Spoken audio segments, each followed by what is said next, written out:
Din siya PH, baka pwede mong palitan ito, yung Hyperwave Pro Plus ninyo. So iyon lang ulit natin. So may SIM card yan, nakalagay yung SIM card na GOMO SIM card. Yun natin, yan, may power. So starting.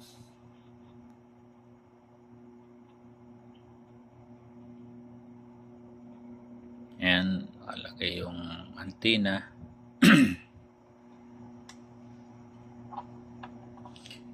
So hindi ko hawakan na. Mamaya sabihin nyo pinapatay ko yung power. So yan, naka-power siya. Yan, nag-access na ng data. Ayun, boom. Patay. Yan mga pade. Ito yung nabili natin na Hyperwave Advanced 4G LTE Wi-Fi router modem. So ano po ito, by Dinshop PH. Na bili ko to through doon sa Shopee account nila. So ganda sana, pero nung nung ginamit ko na ito, actually na-unbox ko na to kasi matagal na to sa akin eh. Ngayon ko lang to ginawa ng video kasi wala naman na hindi na nila ako pinapansin. Gusto ko sanang magpapalit ng unit, pero wala eh. Ang nangyayari dito ay pag walang SIM card na nakalagay, naka-on lang siya, nag-on. Pero paglagyan ng SIM card, yung unit, hindi na hindi na nag-on, namamatay siya. Try natin, paganahin natin ulit. O sit up ko lang mga pade. Yan. So wala pang SIM card yan yan. Yung nakalagay dito ay yung adapter ng SIM card na maliit. Yan, tanggalin lang muna natin. Yan. Tapos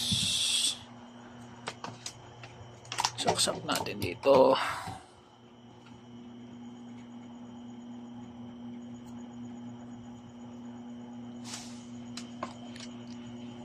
Yan, may power na yan. Tapos lagay natin yung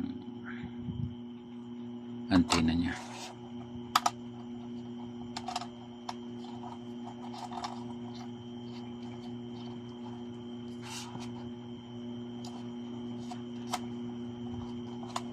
Yan. Yan, second antenna.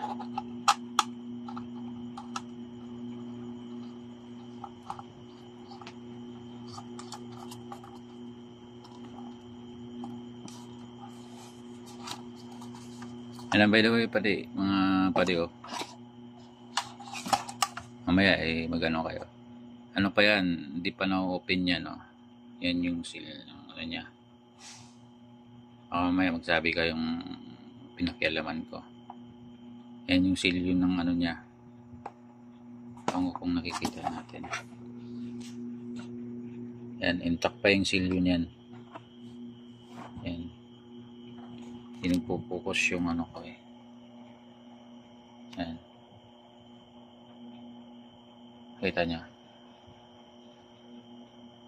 Yan. Intact pa yung niyan. Silyo sa niya.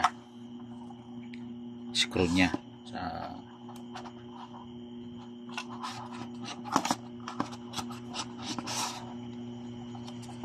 okay.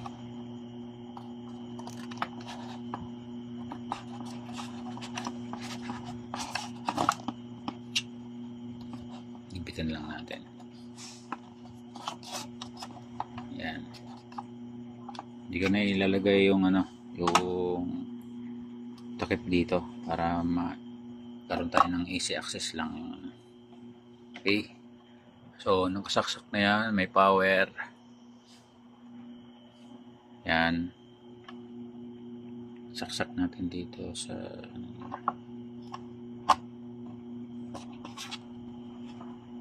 yan. Okay. So, yan mga pade. Walang ano yan na, walang SIM card. So, nakasaksak na siya. I-on natin.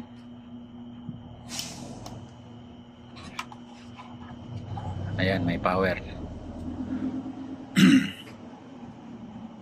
Walang SIM card yan mga pade. So, Hyperwave Pro Plus 4G Advanced Wi-Fi Router Modem by Dinshop PH. So, kung nagbabala kayo na ano na bumili dito sa kanila, so I think mas maganda panoorin nyo to muna kasi para hindi kayo matulad sa akin na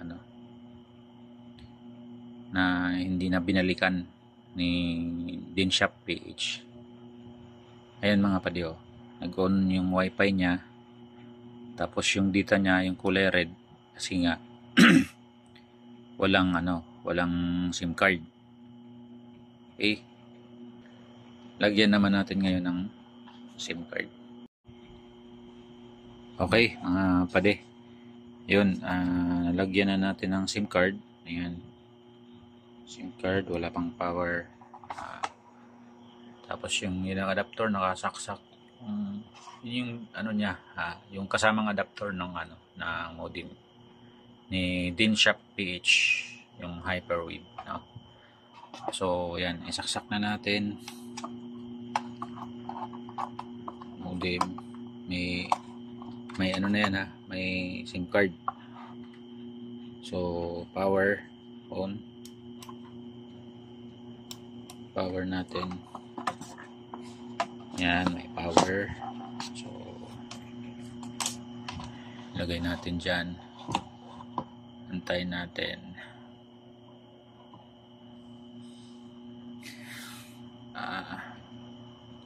Gumana ka,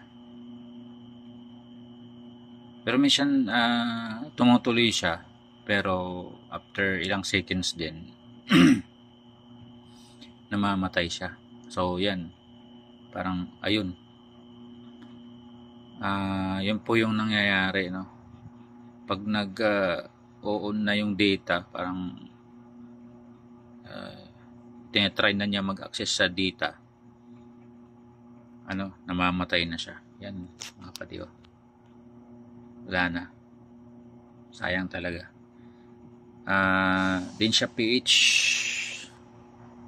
baka naman baka pwede mong palitan ito, yung Hyperwave Pro Plus ninyo.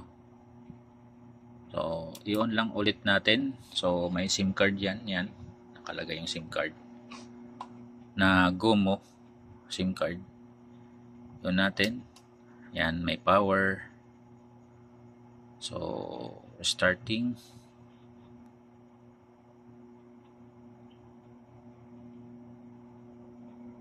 And alagay yung antenna.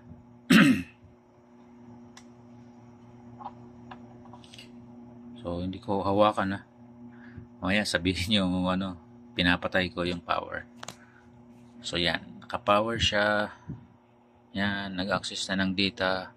Ayun, boom, patay. So sayang mga pare. Sayang yung 3,445 na pera nyo rito. Kasi yung yung Dinshop PH, pagka mag-concern ka sa kanya na ng defective yung unit nila, wala na, hindi ka na nila papansinin. Mas worst yung ginagawa nila, binablock ka nila para hindi ka na makapagreklamo. Then sa Shopee account naman nila, wala, parang ano lang, automated lang yung nagre-reply na lang. Wala na. Yung nagre-reply, hindi na ma-reach out yung ano.